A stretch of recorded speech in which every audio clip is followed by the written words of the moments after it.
Oh, it seems every other documentary on TV these days is little more than an excuse for titillation, doesn't it, eh? History of Club 1830, please. Let's recall the time when docs were docs, proper docs with learned men, all of which are available as DVD box sets. First up, Civilization, Lord Clark's highly respected overview of the history of Western civilization, which provided the template for other highbrow documentaries to follow. Intended to showcase the as-then new technology of colour television 37 years after it was first broadcast, it's still a feast for the eyes and brain today. Next, The Ascent of Man, Jacob Bronowski's superb trek through the ages of science. Just as watchable now as it was then, it's a bit like taking a warm bath in university juice, with the occasional stoner freak-out sequence lobbed in for good measure. If the still point in the string, the node, does not come at one of these exact points, the sound is discordant.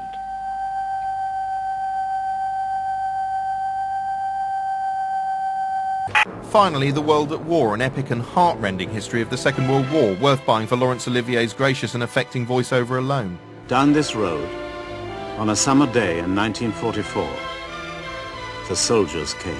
I once watched the whole thing over a single weekend following a messy breakup. Don't know if it helped at all, but it's a bloody good documentary.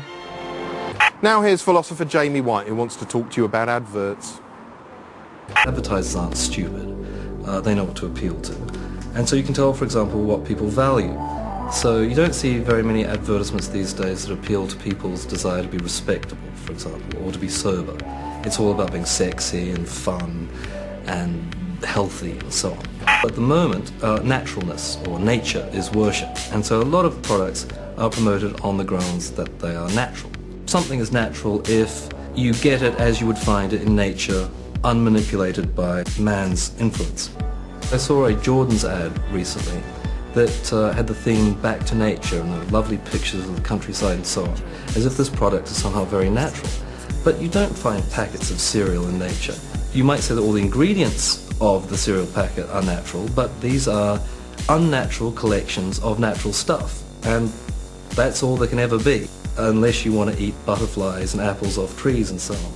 It's the idea that natural's good that's so silly. Cars are very good in my opinion. Whereas syphilis is not. The other peculiar trick is to say that you're more or less something without saying than what. There's an advertisement for Colgate toothpaste which says that using Colgate toothpaste reduces plaque by 98%. Is that compared with not brushing your teeth at all, or is it compared with brushing it with a different toothpaste? Perhaps, I don't know, but perhaps scraping my teeth with a wire brush would reduce plaque by 98%. Unless I get this information in the advertisement, I'm none the wiser. These statistics also often display something I call spurious rigour. 9.5% or something. Even though, well, if it's 9.5%, it must have been worked out scientifically, right? No one just made that up. Kellogg's currently advertises, I think, on the grounds that eating cornflakes makes you 9% more alert. Kids are on average 9% more alert. I looked up on the website to work out what this could mean, and was very helpfully informed that actually there are a lot of other findings from the research too. Children who had cornflakes were 17% less emotionally distressed, or something like that. But what is this measure of emotional distress, which admits for precise degrees like 17% more or less? If you were to have a history of advertising, it might be something a bit like a history of stupidity. Jeremy Kyle was born in London in 1965. Educated at Reading Bluecoat School, then Surrey University, Kyle spent the next 10 years of his life on the road working in recruitment and sales. Kyle became a dad in 1990. 6 years later, a friend told Kyle he had a good voice for radio. He decided to make a tape. In 1996, aged 31, Kyle began his broadcasting career on Kent's Invicta FM. He moved to Orchard FM later that same year. 1997 saw him move to Birmingham's BRMB station, presenting Late and Live, Sunday to Friday, 10 p.m. to 1 a.m. In 2001, Carl moved to the Century FM network, taking his Late and Live show with him. 1st of July 2002, Carl hits the big time on Virgin Radio, presenting Jazz's Virgin Confessions, 8 to midnight weekdays. Oh, you're listening to the Jeremy Kyle. In a bizarre incident, Carl's show was cut short one evening when 3 monsters burst into the studio and pissed on him.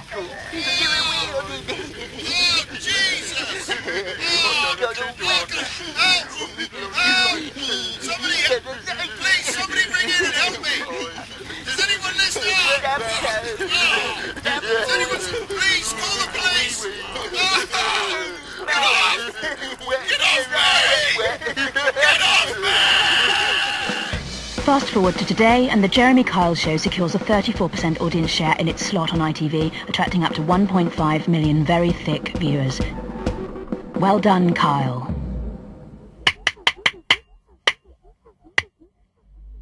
Now, it's been a while since I watched Britain's top soaps, but for the purposes of this show, I decided to return, like a long-lost illegitimate son, to see what's changed since I was last around. First port of call, EastEnders, the BBC's everyday tale of unrealistic, ugly folk.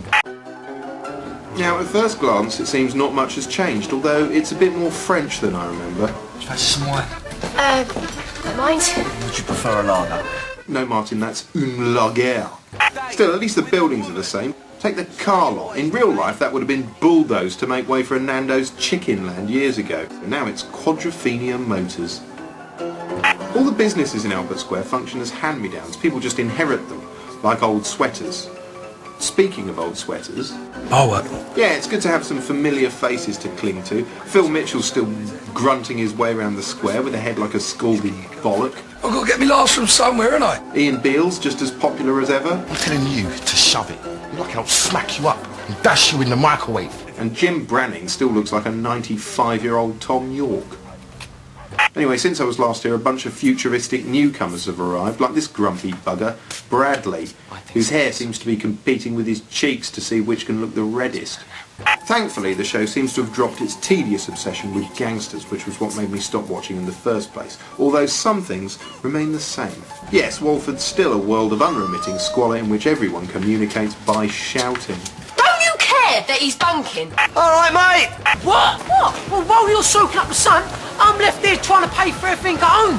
At least it's better than being a dried-up, sour-faced, rancorous old boot! Shut up! Stop shouting at her! Since it started, EastEnders has prided itself on its realism, but what realism exactly? I mean, sometimes it reflects real-world events like the World Cup. Well, at least we haven't got to play Germany in the next round.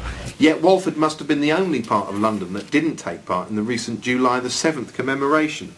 Although, weirdly, they did find time to mention Bastille Day. Yeah. Bastille Day? Au revoir. And in tackling social issues, it largely ignores current events that affect the real East End in favour of more pressing concerns like the widespread problem of hungover nurses. I can't seem to find a vein. Maybe the tourniquet needs tightening. Student nurse Fowler, I'll take over. Oh, no one does the bewildered look quite like our Sonia. Have you been drinking? No. I can smell alcohol on you. What? All right, hard ass, it's only a bit of liquid fun. Sonia. Why am I being singled out here? Because this isn't just an isolated incident. These last few months Have you been drinking? What? I can smell it on your breath. Have you been drinking again? No. Oh, hark at the human breathometer. Quite frankly, you're a liability. So I've got no choice but to send you home. If you've been affected by any of the issues in that clip, call the National Drunk Nurse Helpline on 0828... Yes, when it comes down to it, EastEnders is so unlike the actual East End, it might as well be set in Narnia. The real East End has got Hawksmoor churches and fashionable nightclubs and a thriving Bangladeshi community. Walford's just got Keith Miller swabbing windows with a rag on a stick. Dedicate my whole life to it, haven't I? Actually, that rag on a stick might be one of these new characters, I'm not sure. Anyway, despite all that, EastEnders has definitely improved since I last tuned in. Just sitting through a few episodes has got me hooked all over again by osmosis, even if, like my glaring alcohol addiction, it ultimately won't bring me happiness. Or anyone else, come to that. I don't like you. Rebecca. You make everyone sad. Leave us alone.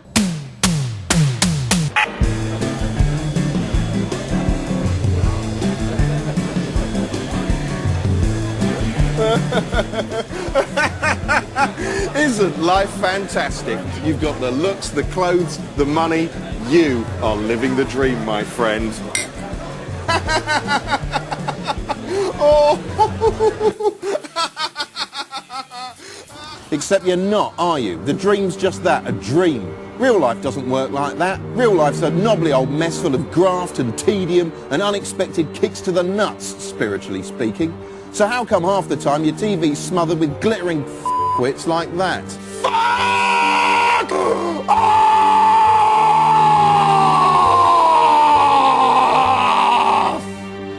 No.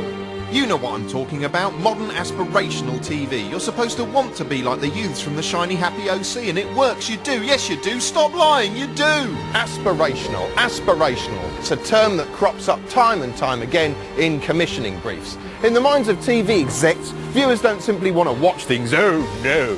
They want to aspire to be them. The thinking goes that if you watch the glittering world, you'll feel like you're part of it, even though you aren't, of course. You're just a pleb gawping at a box. Oh, just a pork. I want to be like the pretty people on the television, Dotty. In a sense, 'twas ever thus. Adverts have always depicted an aspirational lifestyle, be it a vision of suburban, coffee-slurping smugitude, or a world of unreal fantasy. It's their job to dazzle you with images that make you feel inadequate, then offer a magic solution. They're selling you a membership card. Buy this car, or use this shampoo, or drink this booze. And maybe, just maybe, you'll be part of the glamour gang too for about 30 seconds until they try and flog you something else. The monsters! But it wasn't long before the aspirational virus leaked out of the adverts and infected the programmes themselves. I first became aware of it back in the 80s when shows like Dallas did their level best to make you feel suicidally inadequate for not being a billionaire tycoon. I was a mere stripling at the time, but even then I was left with a sense that I could never compete, that no matter how hard I tried in life, I'd never match up to the chandelier-shagging anointed ones. JR, you are the daddy. In those days, the focus was money. Today, it's every aspect of your life. Everywhere you look, it's, hey, look how thin the housewives are, you should lose a few pounds. They enjoy a load of dick and shoes, why don't you? And, wouldn't it be nice to get on like the cast of Friends? But this is fantasy. Reality just doesn't compare. Normal life damp and grey by comparison. No wonder everybody's miserable. And I mean literally everybody. Look. Look at him, he's miserable. So's she and him. Now that is misery. Trouble is, while aspirational adverts at least serve a purpose, i.e. selling you stuff, aspirational programming doesn't. It just feeds the void, the sense of lack, the gulf between them and you. It stokes it up and up and up like a low self-esteem engine until finally, where can you turn for a solution? Where do you think? The solution being, change yourself. Yeah, toss your wardrobe out. Wear the same uniform as the rest of us. Or look how smouldering and happy Nigella is. Maybe cookery will save you. Or saw your face off and get it remade properly. Yeah, maybe that'll help. Maybe then you'll fit in. Surely it's a rum state of affairs when TV actively encourages you to hack yourself apart in the name of self-worth. I mean, hacking up a stranger, okay, that I can understand. But this is just sick. Seems to me our aspirational parameters are all out of whack. Okay, for the sake of argument, let's say you get the money, you get the looks, you get the fashion. Congratulations, you've become this little tit. Caesar's Palace. Caesar's Palace. Game's on. And surprise, surprise, all the other aspirants hate you. You got, it's the highest ever. Oh, to tell you, yeah. honestly, 91.6%. You're joking. Anyway, balls to aspiration, it's a tosser's mirage. Far better to just sit here and sneer at the lot of it, isn't it, eh?